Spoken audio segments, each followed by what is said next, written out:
नमस्कार, मैं हूं आशुतोष और आप देख रहे हैं सत्य हिंदी। सत्य हिंदी के विशेष कार्यक्रम आशुतोष की बात में आपका स्वागत है।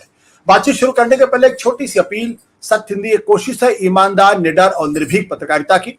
हम अपने लाखों दर्शकों के शुक्रगुजार हैं जो लाखों की संख्या में हमारे कार्यक्रमों को देखते हैं।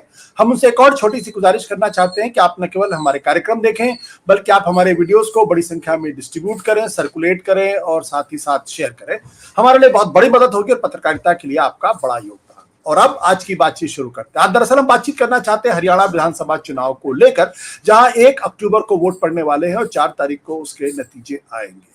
अभी से ही काफी उत्सुकता हरियाणा विधानसभा चुनाव को लेकर है और इस संदर्भ में एक लोकपोल नाम की एक एजेंसी ने सर्वे किया है और उस सर्वे के नतीजे हमारे सामने उपलब्ध हैं। लेकिन उस नतीजों को बताने के पहले हम अपने दर्शकों को बता दें कि हरियाणा में पिछले 10 साल से वहां भारतीय जनता पार्टी की सरकार है और भारतीय जनता पार्टी की सरकार अप्रत्याशित रूप से 2014 में सरकार बनाती हुई दिखाई पड़ी थी, जबकि उसके ठीक पहले के विधानसभा चुनाव में भारतीय जनता पार्टी की स्थिति हरियाणा में बहुत कमजोर थी।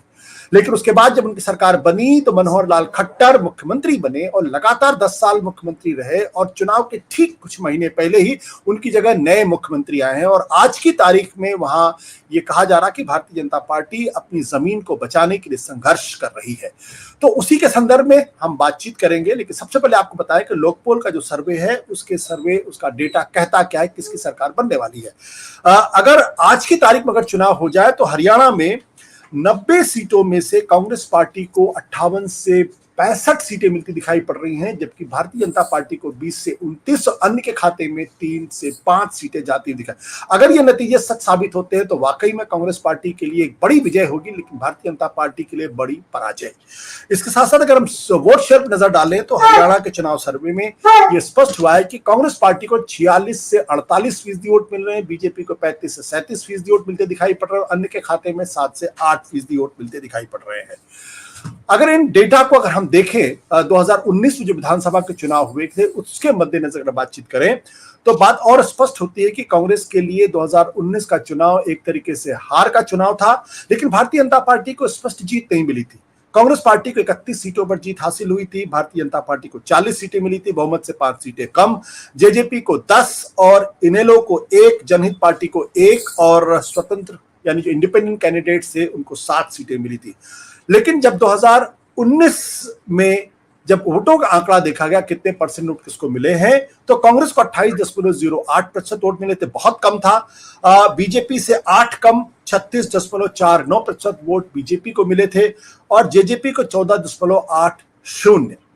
ये जो आंकड़े हैं दरअसल ये आंकड़े ये कहानी कह रहे थे कि 2019 में भी कांग्रेस की स्थिति कोई बहुत अच्छी नहीं थी, हालांकि उसको 30-31 सीटें जरूर मिली थी।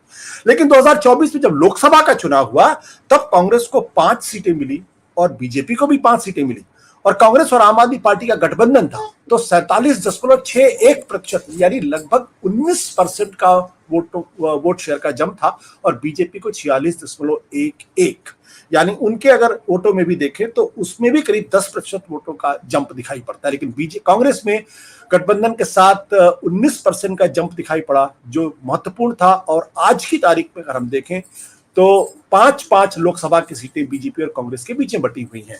तो अब बातचीत को शुरू करते हैं। हमारे साथ 2 खास मेहमान हैं, उनका परिचय करा देते हैं। हमारे साथ मौजूद है रविंद्र सिंह सौराण और साथ ही साथ मदन मोहन झा जो पॉलिटिकल एनालिस्ट हैं, ईटीजे रिसर्च के साथ हैं। उनकी संस्था लगातार सर्वे करती रही, ओपिनियन पोल और एग्जिट पोल करती रही है।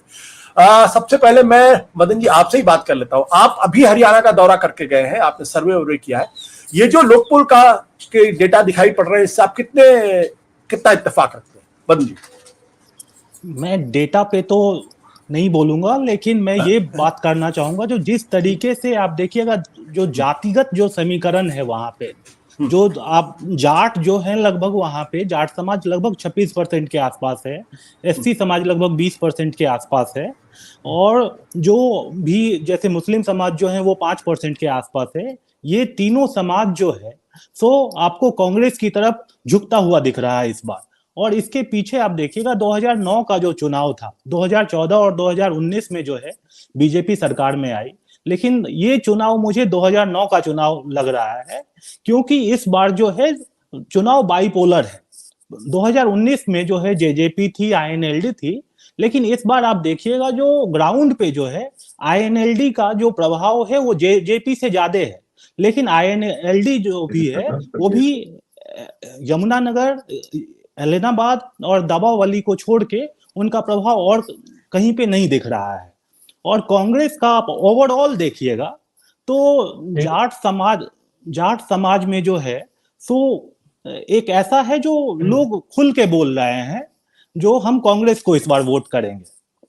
लेकिन जब आप ओबीसी समाज में जाइएगा तो ओबीसी समाज में ऐसा देखने को मिल रहा है जो वोट जो है उनका बटा हुआ दिख रहा है।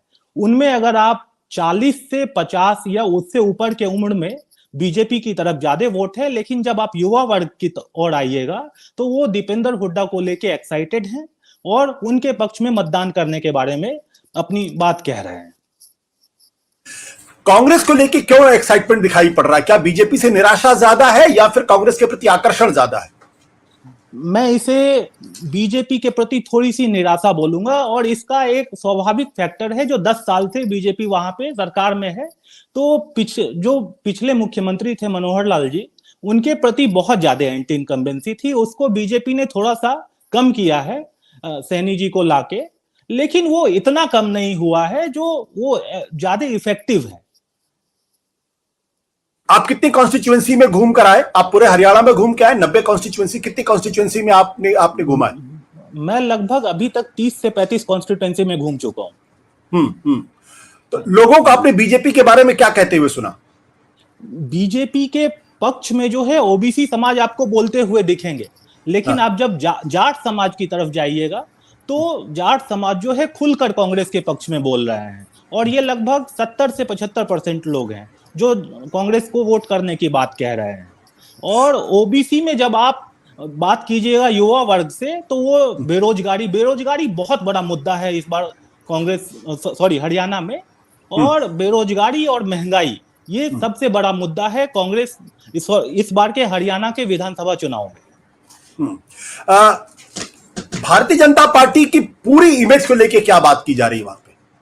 भारतीय जनता पार्टी से जो लोग हैं वो 10 साल का एंटी इनकम्बेंसी जो है वो उनको शायद इस बार के चुनाव में थोड़ा सा इफेक्ट करेगा।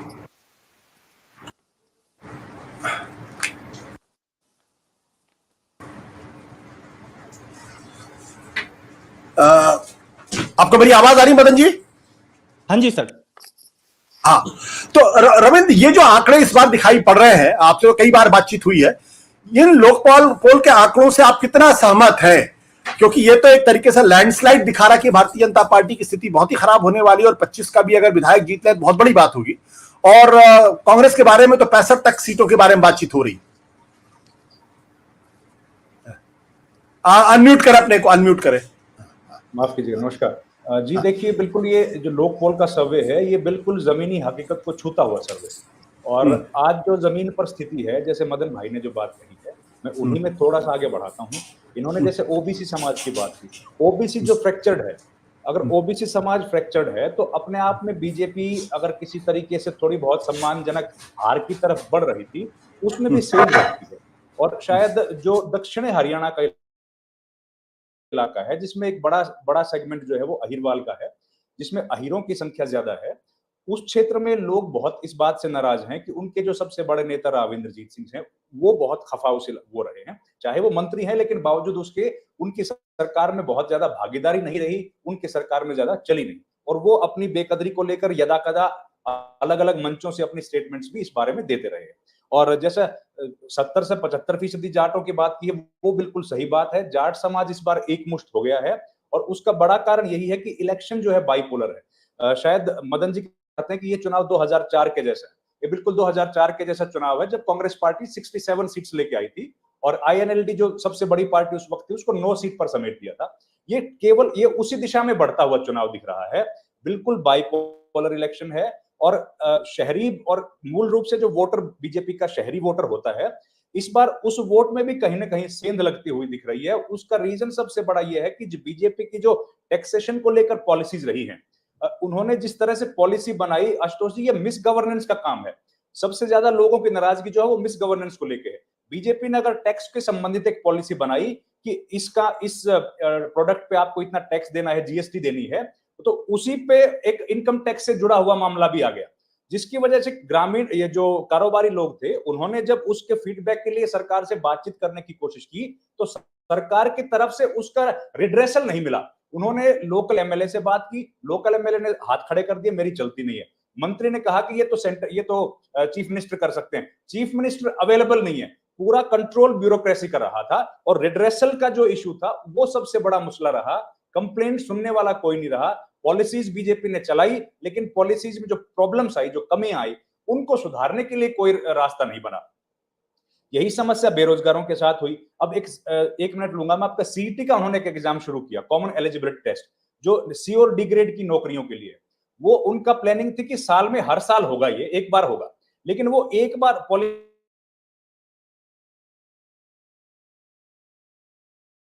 साल से लेकर आज तक वो नहीं हुआ। और 2021 में जो पॉलिसी आई थी, 2022 में जो एग्जाम हुआ था, उसमें भर्तियां आज तक नहीं हुई है।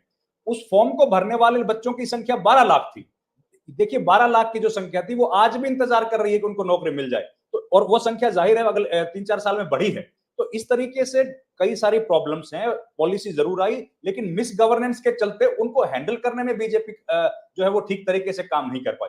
और एक और जो बड़ा इश्यू जो अभी हम बात कर रहे थे, कल 2 दिन पहले की एक रिपोर्ट नारकोटिक्स कंट्रोल ब्यूरो की है आशुतोष जी, जिसमें यह बताया गया कि हरियाणा के 22 में से 13 जिले हरियाणा के, यानी कि आधे से ज्यादा हरियाणा, वो आज नशे की चपेट में है। तो केवल, और ये समस्या केवल पुरुषों के लिए या लड़कों के लिए नहीं है, बल्कि महिलाएं भी इस ग्रिप में आ गई हैं। आमतौर पर ऐसा समझा जाता था पहले हरियाणा में, इस रिपोर्ट के पहले, खासतौर पर हम जैसे लोग जो दिल्ली में बैठे हैं, कि ये जो नशे की जो इशू है, ये केवल पंजाब से जुड़े इलाकों में है। लेकिन अब जो हमने देखा है, तो ये रोड बेल्ट से लेकर दूर दराज के भिवानी महेंद्रगढ़ तक ये फैला हुआ है। तो ये तमाम चीजें ऐसी हैं जिनके चलते लोगों में नाराजगी है, सरकार हर स्तर पर फेल हुई है, और लॉ एंड ऑर्डर एक बहुत बड़ा इशू बन के उभरा है। और ये लोक पोल का सर्वे की एक और बात बताऊं आशुतोष जी, ये लोक पोल का सर्वे जब किया गया है, मुझे लगता है ये इसके अंदर 3 चीजें नहीं जोड़ी गई होंगी, क्योंकि ये इस बीच में आई है पिछले 2-3 दिन में, जिसमें एक तो महान कंगना रनौत का बयान है, जो किसानों के बारे में उन्होंने सम्मान पूर्वक दिया।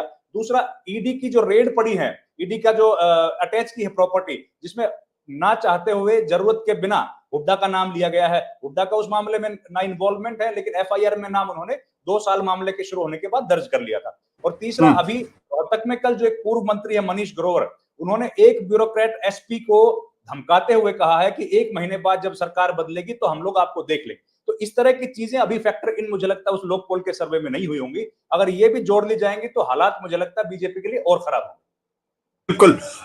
रविंद्र, मैं आपके पास आता हूं, लेकिन हमारे साथ शीतल जी भी जुड़ गए हैं। शीतल जी, ये जो तस्वीर उभर के सामने आ रही है कि लोकसभा के चुनाव में भी जहां नरेंद्र मोदी का जलवा चलता है, वहां भी अगर हरियाणा में भारतीय जनता पार्टी को 5 सीटों का नुकसान होना पड़ रहा है, तो क्या आपको लगता है कि ये जो विधानसभा का चुनाव है, उसमें बीजेपी की स्थिति अब ऐसी नहीं बनने की वो दोबारा कोशिश करके चुनाव जीतने की स्थिति में आ जाए?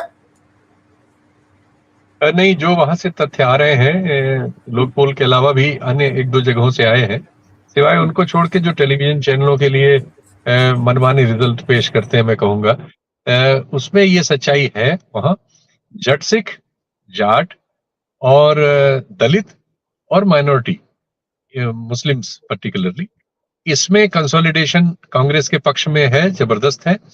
और जो बाकी समुदाय है वहां पर, उनमें तरह तरह का डिवीजन है, एज वाइज भी है, अन्य चीजों पर भी है। जैसे बताया गया, वो सब फीलिंग्स और इंफॉर्मेशंस मेरे पास भी आ रही हैं। तो इसलिए निश्चित तौर पर बीजेपी के लिए मुश्किल ज्यादा है। बीजेपी ने सिर्फ एक सफलता प्राप्त की है अभी, चाहे वो उसके अपने प्रयास से हुई हो या अदरवाइज भी, कि उसने वहां के चौटाला परिवार की जो 2 पार्टियां हैं अलग अलग, जेजेपी और उनकी अभय चौटाला वाली पार्टी, इन दोनों में के साथ एक एक दलित ग्रुप को नत्थी कर दिया। चंद्रशेखर का अलायंस जेजेपी के साथ हो गया है, और मायावती जी का अलायंस पहले से अभय चौटाला के साथ चला आ रहा है। इससे वो कोशिश कर रहे हैं कि जाट और दलित वोट्स में से कुछ हिस्सा नोच सके, और इसमें वो काम भी करेंगे अपना, जैसा वो करते हैं बहुत तरह से। लेकिन देखते हैं कि ये कर कितना पाता है, चूंकि उन समाजों में राजनीतिक चेतना इस बार बहुत क्लियर है, और उसमें वोट के डिवीजन के चांसेस अभी तक जो सूचनाएं आ रही हैं कम है। मैं भी प्रयास कर रहा हूँ कि पहुंचूं हरियाणा जल्दी और वहां देखूं इसको कि फील्ड में एग्जैक्टली क्या हो रहा है। लेकिन जो सूचनाएं आ रही हैं वो बिल्कुल इसी दिशा में है। दूसरे, कांग्रेस के लिए एक और कुछ चीजें अच्छी होती जा रही, कुछ बुरी हो रही, कुछ अच्छी। जैसे उनके यहाँ कहा जाता था कि ये SRK वहां एक प्रॉब्लम है। SRK माने सुरजेवाला, और ये आपके वो मैडम जो थी जो अभी शैलजा, बीजेपी में चली गई, नहीं शैलजा किरण नहीं, चौधरी। दूसरी हाँ, किरण किरण चौधरी। चौधरी। हाँ हाँ, और शैलजा जी, ये 3 लोगों का ग्रुप जो है कहलाता था, जो एंटी हुडा वहां एक पॉलिटिक्स चलती है।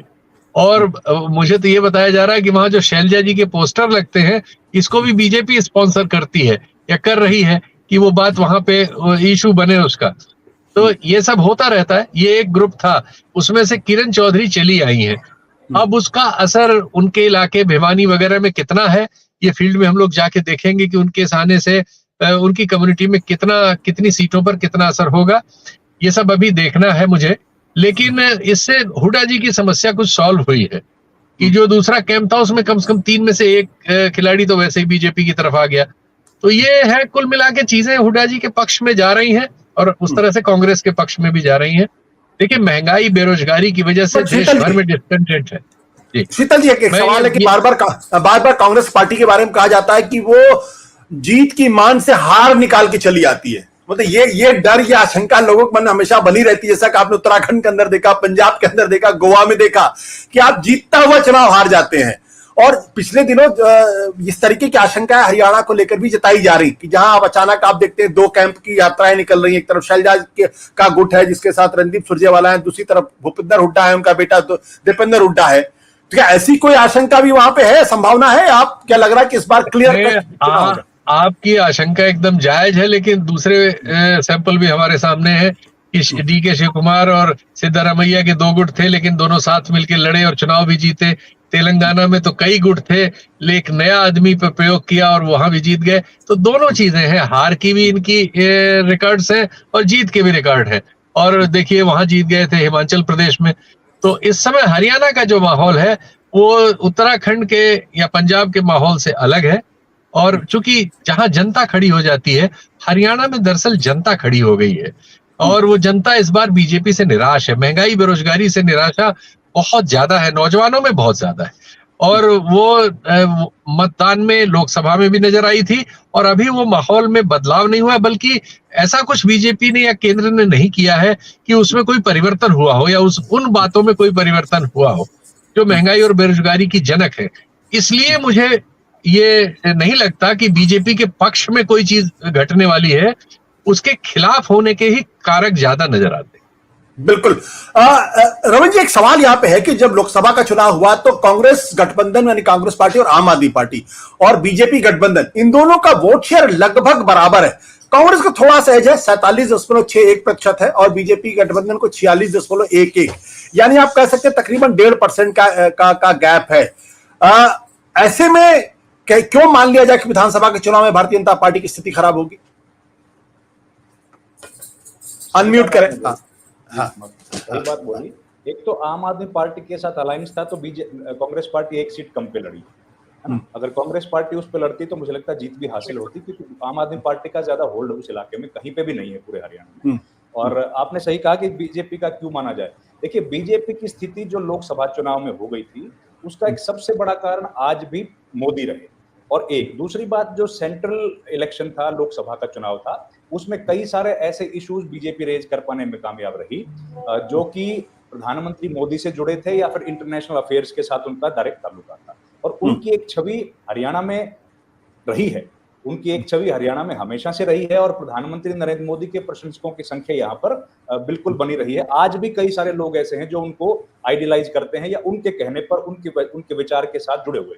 तो इस सबसे बड़ा कारण बीजेपी के जो लोकसभा चुनाव में जीत मिली वो ये था, एक बात।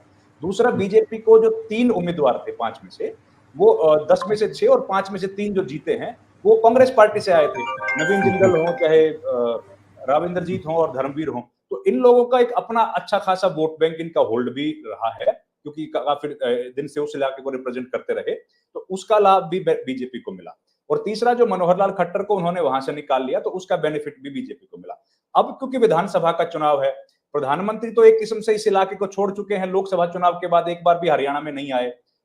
तो इसलिए, और लोकल जो इश्यूज हैं, लोकल इश्यूज का एक बहुत रेलेवेंस ज्यादा होता है। लोगों को सबसे ज्यादा जरूरत हरियाणा में पड़ती है एमएलए के साथ, और एमएलए जब भी अवेलेबल, जब भी कोई मसले को लेकर लोगों ने वहां पर शिकायत की तो एमएलए का हमेशा जो रिस्पॉन्स था वो नेगेटिव रहा। अब एमएलए के कैंडिडेट जब गांव में जाएंगे, लोकसभा में भी जब गांव में गए तो शुरुआत में उनको बड़ी दिक्कतें आई, उनको गांव में नहीं घुसने दिया गया। लेकिन क्योंकि लोकसभा में 9 सेगमेंट्स हैं, बड़े सेगमेंट्स हैं, उसमें शहरी भी है और ग्रामीण इलाका भी आता है, तो इस वजह से उनका काम चल गया और वो लोग कुछ सीटें जीतने में कामयाब हो गए। लेकिन उनका वोट परसेंट आपने बताया कि बहुत ड्रास्टिकली उनका नीचे गया है। अब विधानसभा चुनाव में लोकल सेगमेंट है, 2-2 लाख से बड़ी ज्यादा कॉन्स्टिट्यूंसीज हरियाणा में है नहीं। तो ऐसी स्थिति में जब वो गांव में जाएंगे, किसानों के इश्यूज को रेज करेंगे, तो जाहिर है उनको बैकलैश की वहां पर सामना करना पड़ेगा। और ऐसा कोई बीजेपी के पास 10 बरस के बाद भी चेहरा नहीं है जो कि एमिकेबली लोगों को वहां पर कोई इन चीजों का सॉल्यूशन दे पाए, उनको समझा पाए। अभी मनोहर लाल खट्टर के खिलाफ बड़ा जबरदस्त एक नेगेटिव सेंटिमेंट लोगों के बीच में है, एक बात। दूसरा, बीजेपी की स्थिति लोकसभा चुनाव से खराब इसलिए ज्यादा है सर कि अब बीजेपी के चारों तरफ से गुटबाजी, धड़ेबंदी बीजेपी के भीतर दिख रही है। मनोहर लाल खट्टर इस चक्कर में है कि जो बड़े नेता वहां पर हैं, जो 3-4 बार लोग विधानसभा चुनाव जीत चुके हैं या दिल्ली में जिनकी ठीक पकड़ है, उनको इस चुनाव में निपटा दिया जाए।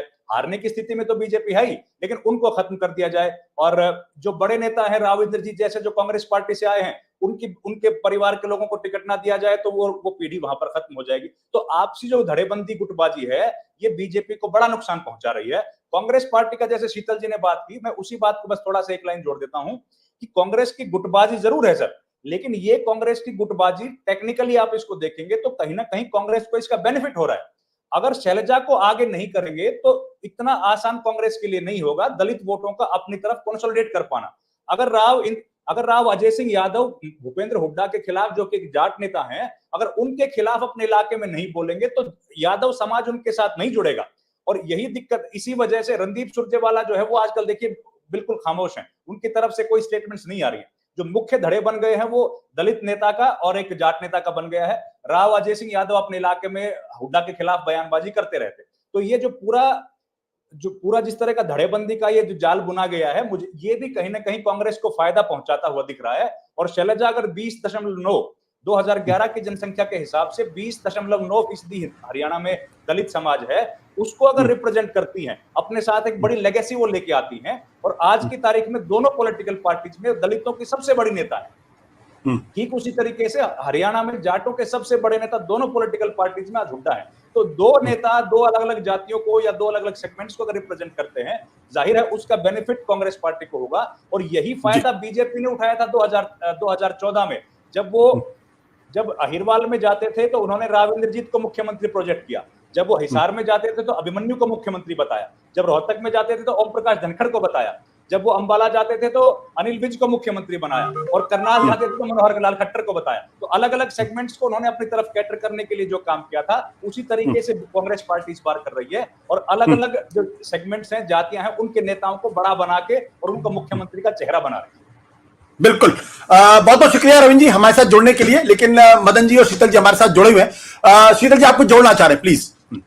हाँ, मैं इसमें ये जोड़ रहा था कि ये जो इस बार के चुनाव में ये भी हुआ है कि बीजेपी करीब 10-12% पिछले लोकसभा चुनाव से घटी है और कांग्रेस उतना ही बढ़ी है। तो लोकसभा के चुनाव में तो कांग्रेस बढ़ती हुई उस पे सवार है और बीजेपी उतार पे है। तो जब लोकसभा चुनाव में जहां मोदी जी भी थे और मोदी जी का स्टेक दांव पे लगा था, जब वहां इतनी घटत हुई है तो विधानसभा चुनाव में तो उससे ज्यादा घटत होने की पूरी संभावना। बिल्कुल, लेकिन एक चीज और है शीतल जी, आप रुके, मैं एक सवाल जरा मदन जी से कर लेता हूं, फिर आपके पास आता हूं। मदन जी ये बताइए कि नरेंद्र मोदी जब कैंपेनिंग करेंगे तब क्या कोई असर होगा? क्योंकि लोकसभा के चुनाव में तो 5 सीटें बीजेपी जीती है। अब सवाल यह कि जब ये बार बार कहा जाता है कि जब प्रधानमंत्री नरेंद्र मोदी चुनाव में उतरेंगे चुनाव का माहौल बदल जाएगा, क्या ऐसा कुछ होने वाला है? क्या ऐसा आपने जब 30 विधानसभा कॉन्स्टिट्यूएंसीज में आप गए तो आपने ऐसा कुछ देखा वहां?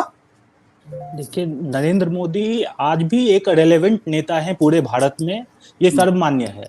लेकिन आप डेटा के हिसाब से देखिएगा तो लोकसभा में जितना अच्छा प्रदर्शन हरियाणा में बीजेपी करती है, उससे खराब प्रदर्शन जो है वो विधानसभा में करती है। और आप इस बार के लोकसभा में भी कांग्रेस ने अच्छा प्रदर्शन किया है 2019 के लोकसभा से। तो कांग्रेस का प्रदर्शन जो है वो अच्छे होने के आसार ज्यादा है। कुछ ना कुछ असर तो पड़ेगा ही प्रधानमंत्री मोदी जी के जाने का हरियाणा में। इसके साथ ही मैं 2-3 पॉइंट और जोड़ना चाहता हूँ। जो हरियाणा में सर जो एससी समाज है उसमें जो जाटव समाज है जिनको चमार समाज बोलते हैं वो, और धानक हैं और वाल्मीकि हैं, ये 3 समाज वहां पे हैं। और ये 3 समाज में से आप देखिएगा जो जाटव समाज हैं उनके जो वोटर हैं इस बार आप कांग्रेस को वोट कर रहे हैं, वो किसी नेता को देखकर वोट नहीं कर रहा है। वो साफ आप जब उनसे पूछिएगा तो वो बोल रहे हैं जो हम कांग्रेस को वोट कर रहे हैं, इस बार उनके लिए कोई नेता नहीं है। और मैं एक चीज और जोड़ना चाहूंगा, जो अगर कांग्रेस में 2 अगर जाति करे, जाट और नॉन जाट, तो जाट में आप देखिएगा जो भूपेंद्र जी जो हैं वो ज्यादा लोकप्रिय हैं, लेकिन नॉन जाट में जो है तो दीपेंद्र जी ज्यादा लोकप्रिय मुझे मिले ग्राउंड पे। और दीपेंद्र जी की लोकप्रियता जो है वो यूथ में भी बहुत ज्यादा है। और दूसरी बात ये है जो 2019 के चुनाव में 2 युवा नेता थे जो बहुत ही सक्रिय और बहुत ही प्रभावशाली थे, एक दीपेंद्र जी हुड्डा और दूसरे जो थे वो दुष्यंत जी। लेकिन इस बार जो दुष्यंत जी का प्रभाव है वो 2019 में की तरह 2024 में नहीं दिखाई दे रहा है ग्राउंड पे, और ये कांग्रेस के लिए फायदे की बात हो सकती है। बट ऐसा क्यों है कि दुष्यंत चौटाला को एक राइजिंग स्टार के तौर पर माना जा रहा था, किंग मेकर माना जा रहा था, उनका प्रभाव बहुत कम हो गया? उनका प्रभाव कम होने के जो पीछे तर्क है वो है उनसे जाट समाज जो है वो एक उनका बड़ा वोटर था, वो उनसे नाराज हो गया। और उनका जो आप देखिएगा वक्तव्य है किसान समाज को लेके और जो स्टैंड था वो फार्म बिल पे वो उतना क्लियर नहीं था। तो इसलिए जो है वो पूरी तरह जो है जाट समाज वो कांग्रेस की तरफ शिफ्ट होती हुई दिख रही है। शीतल जी, नरेंद्र मोदी फिनोमिनन को आप क्या बोलेंगे इस चुनाव में? क्योंकि अभी तक वो चुनाव में दिखाई नहीं पड़े, जबकि पहले होता था कि एक विधानसभा चुनाव से निकलते थे, दूसरे की तैयारी करते थे, रोड शो शुरू हो जाते थे, रैलियां हो जाती थी, भाषण होते थे और लाइव करते थे। अब तो चुनाव की प्रक्रिया भी शुरू हो गई, नरेंद्र मोदी जी कहीं दिखाई नहीं पड़ रहे। नहीं, वो दिखाई देंगे, लेकिन निश्चित तौर पर उनमें वो जोश नहीं बचा है, ये तो नजर आ रहा है। उस पूरी पार्टी में वो जोश नहीं, और वो ट्रैक्शन भी अब मोदी जी में नहीं है। वो मोदी जी के में जो ट्रैक्शन था वो ट्रैक्शन अब डिमिनिश हो रहा है। उसकी तुलना में इस समय राहुल गांधी चढ़ती कला है, तो इसलिए ये दूसरी स्थिति है। इसलिए उनके लिए बहुत मुश्किल होगा कि अगर वो लोकसभा के चुनाव में जो उनको मत प्रतिशत मिला है इसमें डिटेरिएशन तो होगा ही होगा। अब ये कितने पे रोक लेते हैं इस पे होगा। अगर ये 45-46% है और इससे ये हट के अगर 30-35% पे आ गए, जैसा कि इन लोगों के सर्वेक्षण वगैरह में है, तो बहुत बड़ा फर्क आने वाला है। अब इनको ये है, घटना तो तय है, ये घटत कहां पे रोक पाएंगे उससे इनकी सीटें डिसाइड होंगी। अगर ये 30% से 35% के बीच में जाके टिकते हैं, जैसा विधानसभा चुनाव में बताया गया, और ठीक भी है, पिछली बार भी तो लोकसभा में तो 10 की 10 सीटें जीते थे, और उसके 2 महीने बाद हुए विधानसभा के चुनाव में इनको 40 सीटें, मतलब अकेले बहुमत भी नहीं मिला था। तो ये जो परिस्थिति थी पिछले बार में, उस परिस्थिति में इस बार कोई बदलाव नहीं बल्कि उल्टी स्थितियां हैं। इसलिए मुझे ये लगता है कि इनका मत प्रतिशत ऐसा भी हो सकता है कि 28-30% तक पहुंच जाए, बीजेपी का घट के 30-32%। अगर 30-32% पे जाके रुका तो नतीजों में जो मतलब ये लोग विश्लेषण करने वाले बताते हैं, जो ऊपर वाली जो फिगर बताते हैं, वो भी टच कर सकता है मामला। बिल्कुल, अपने दर्शकों को बता दें 2019 में जब विधानसभा के चुनाव हुए थे तो भारतीय जनता पार्टी को 36.49% वोट मिला था और कांग्रेस पार्टी को 28.08%। और इस बार का जो लोकपोल का सर्वे वो कह रहा है कि इस बार भी बीजेपी को 35 से 37% वोट मिल सकते हैं, यानी 2019 के वोट शेयर को वो रिटेन करती हुई दिखाई पड़ रही है। लेकिन अभी चुनाव की प्रक्रिया उस तरीके से शुरू नहीं हुई है और कांग्रेस का वोट प्रतिशत जो 28.08% था वो लोकपोल के सर्वे में 46 से 48%, यानी तकरीबन 18-19% का जंप उसमें दिखाई पड़ रहा है। और लोकसभा के चुनाव में ये चीज रिफ्लेक्ट हो रही है कि लोकसभा के चुनाव में भी उनके वोट शेयर में विधानसभा की तुलना में 19 से 20% की का जंप या बढ़ोतरी दिखाई पड़ी थी। अगर ये 20% की बढ़ोतरी अगर कांग्रेस पार्टी के वोट शेयर में होती है तो निश्चित तौर पर बीजेपी के लिए बुरी खबर है। हम सिर्फ इतना ही कह रहे हैं कि अभी तो फिलहाल वोटों का चुनाव की प्रक्रिया शुरू हुई है, नॉमिनेशंस हो रहे हैं और अभी कैंपेन जो है वो प्रचार जो है वो औपचारिक तौर पर शुरू नहीं हुआ है। नरेंद्र मोदी और कांग्रेस पार्टी के बड़े नेता भी चुनाव में उस तरीके से नहीं कूदे, राहुल गांधी भी चुनाव में नहीं कूदे, इसलिए बहुत कुछ पानी अभी बहना है और इस दौरान बहुत कुछ हो सकता है। तो फिलहाल आज की जो चर्चा थी उसी बात को लेकर थी, अगर आज चुनाव हो जाए तो लोकपोल के जो सर्वे है उसके मुताबिक भारतीय जनता पार्टी बड़ी पराजय की तरफ बढ़ती हुई दिखाई पड़ रही है और कांग्रेस एक बड़ी जीत की तरफ। बहुत बहुत शुक्रिया, धन्यवाद, नमस्कार।